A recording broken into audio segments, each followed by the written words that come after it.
Sa isang gubat na mapanglaw, sa puno ng higera. Sa kagubatan ay may isang katipunong tila nananaghoy sa kawalan. Problema sa pag-ibig ang lubos niyang dinaramdam. Tinitangala ng Albania. Nagdudusa sa kahirapan. O aking Panginoon, ako iyong patawarin sa lahat ng aking mga kabiguan. O tadhana, bakit ka ganyan sa akin? O aking Laura, ba't mo ako iniwan sa kamay ni Adolfo? Ika'y sumamat, ako'y nilisan. Habang si Florante ay walang pagod sa paghihinakit ay may isang morong nagngangalang Aladi na tila naliligaw ng landas. Kabiguan din sa pag-ibig ang kanyang pasangin. Oh, may laking hirap dito na sa akin. Ibig sinagaw ng malapit sa akin. Ba't mo iyong ginawa, Ama? Sa kang taksil. Bakit mo ginawa ito? Oh, kaninong tinig yun? Laura at Albania ang aking sinilangan. Ako'y namamaalam sa inyo. Tunog isang nagpis na tao. Sinundan niya ang tinig, subalit nakasalubong niya ang dalawang leon.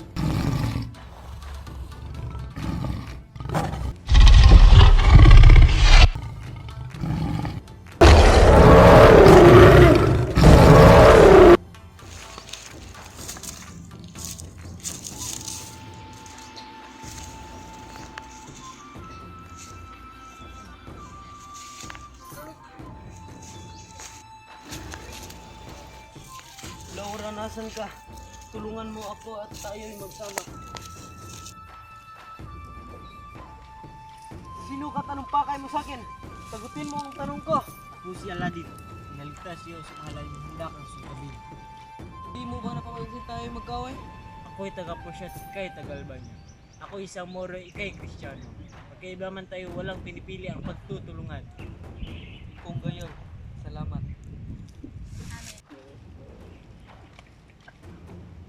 Akala ko ba'y panatag ka na? Sa aking nakita may dinaramdam ka pa. Maaari ko bang malaman ang iyong problema, kaibigan? Alam kong tapat ka, kaya sisimulan ko na ang aking kwento. Ako'y sinilang sa kahariang Albania. Ang ina ko ay si Prinsesa Floresca, ama ko naman ay si Duque Brescio.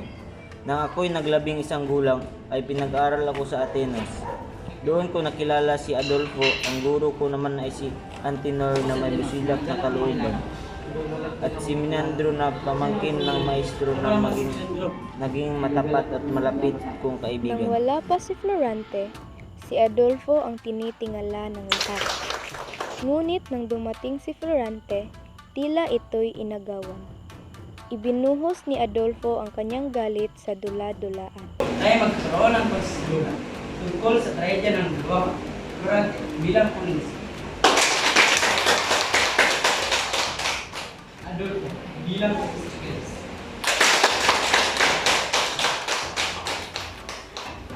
Dengan pilih.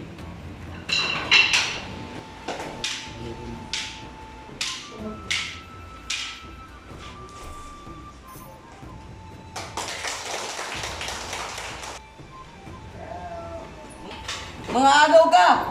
Dapat sa iyo, mamatay! Adolfo, ano nangyayari sa iyo? Nasiraan ka na ba ng ulo? Si Adolfong may sala, pinabalik sa Albania at paglaraay hindi na muling nakita. Pagkaraay nakatanggap si Florante ng liham mula sa Albania, pinadala ito ng kanyang ama. Mahal kong ina, ba't mo ako iniwan? Ama, pupunta ako riyan at ika'y aking sasamahan. Nang dumating sa bayang Sinilangan, tila nabalot ng kalungkutan nang makita ang inang lumisan.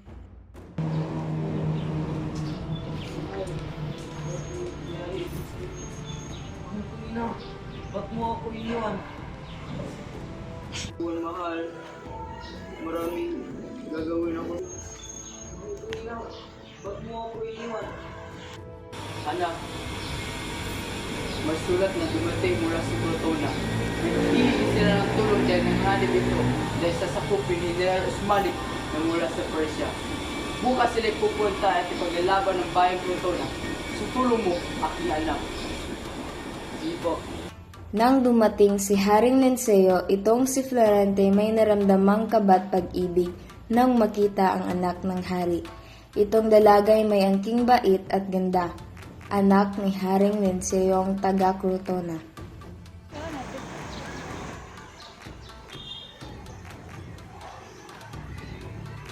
Ako si Haring Linceo, taga Cortona.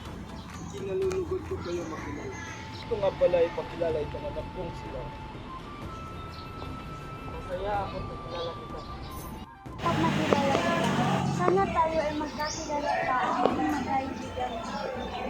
Itong dalaway hindi namalayan.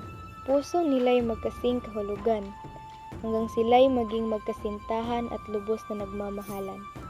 Ngunit panahoy dumating, ito'y si Florante makikipagdigmana, ipaglalaban ang bayan ng mahal niya.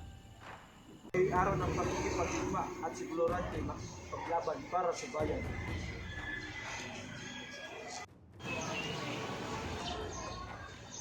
Laura, ito'y maghintay. Ako'y babalik at ikaw'y babalikan.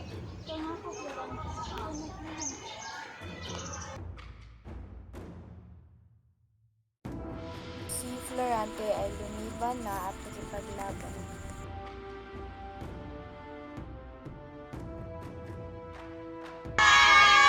Si Florante hiniral na at sa digma ay parating nanalo.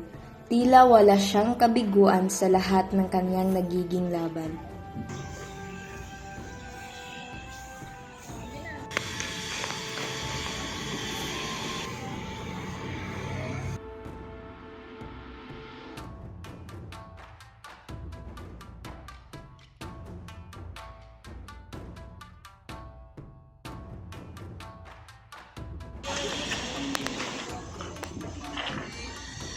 Iyon, ang nangyari sa akin. Ngayon, hindi ko na alam kung ano ang aking gagawin. Hindi nga iba sa akin ang iyong kwento. Masakit mong sabihin, ama ko pa'y naging pasakit sa akin. Nangyari yun nung araw na ako'y natulan ng aking ama. Nang mabalitaan ng kanyang ama na nabawi ni Florante ang kaharian, hinatulan siyang mapugutan ng ulo. Sunod po, kamahalan. Trigo. Umalis ka na agad at huwag na mapaabot ng umaga. Ngunit si Walang nagawa si Aladdin kundi lisanin ang kaharian at si Florida. Ang hindi niya alam ay nakiusap si Florida para siya ay palayain. Pakiusap, maawa kayo kay Aladdin. Huwag niyo siya pupugutan ang ulo. Magpakasal ka sa akin at yung sinta ay mabubuhay. Para sa mahal ko, akong gagawin. Narinig mo ba yun? Pamilyar ang boses na yun. No? Tara, sundan natin. Tara.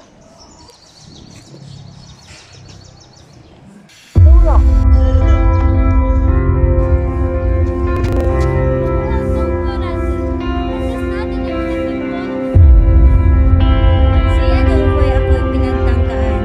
Tinakasan ko siya at tinakbuhan sa kagubatan. Saglit lang to! Tulong! Tulong! Lagot ka ngayon!